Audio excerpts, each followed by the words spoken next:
Video ini membahas kekerasan seksual.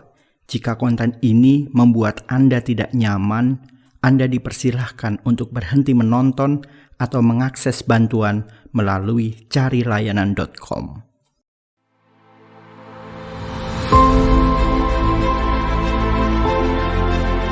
Jika kamu pikir kekerasan seksual hanya terjadi di tempat yang sepi dan malam hari, maka anggapan kamu salah besar. Survei Koalisi Ruang Publik Aman atau KRPA tahun 2019 mengungkap kekerasan seksual paling marak terjadi di transportasi umum dan taman kota.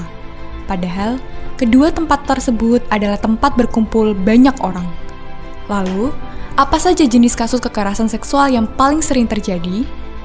Bentuk pelecehan seksual yang sering terjadi di antaranya seperti siulan, komentar atas tubuh, main mata, sentuhan, komentar seksis, intervensi secara agresif, komentar rasis, diraba atau dicengkram, penguntitan, gestur vulgar, diintip, difoto sembunyi-sembunyi, dan banyak lagi lainnya. Meskipun angka kasus kekerasan seksual cukup tinggi, namun angka pelaporan kasus dan penanganannya melalui jalur hukum sangatlah rendah. Selain karena aparat penegak hukum yang belum berperspektif korban, umumnya para korban enggan melapor karena hanya akan merasa malu, mendapat stigma, dan berbagai pandangan negatif lainnya. Masyarakat juga belum memiliki pengetahuan tentang tindak kekerasan seksual dan cenderung melakukan pembiaran. Tak heran jika fenomena kekerasan seksual terus meningkat dari tahun ke tahun.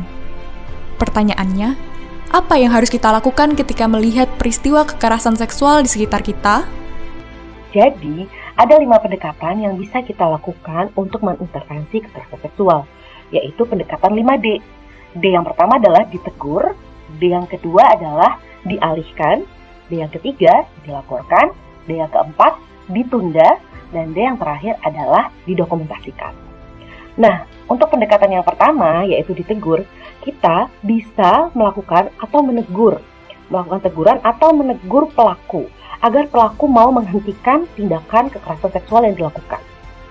Nah, di sini kita juga perlu melihat bagaimana situasi dan kondisi serta keamanan korban ketika kita mau melakukan intervensi. D yang kedua adalah dialihkan.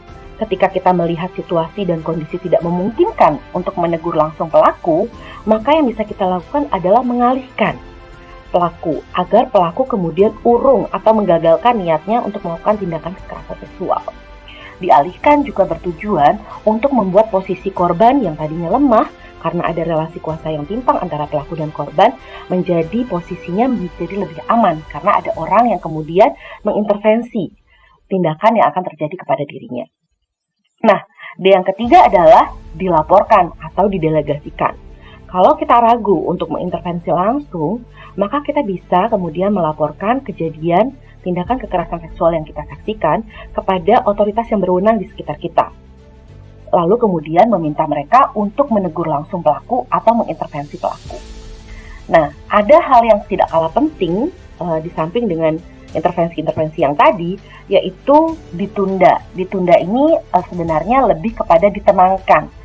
Jadi bagaimana kita bisa mengintervensi korban, bagaimana kita bisa segera menenangkan korban, meyakinkan korban bahwa apa yang dia alami itu bukan kesalahan dia.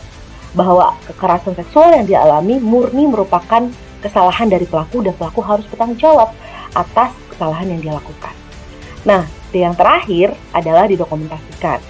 Tapi syaratnya kita juga harus mempertimbangkan resiko keamanan maupun juga persetujuan korban.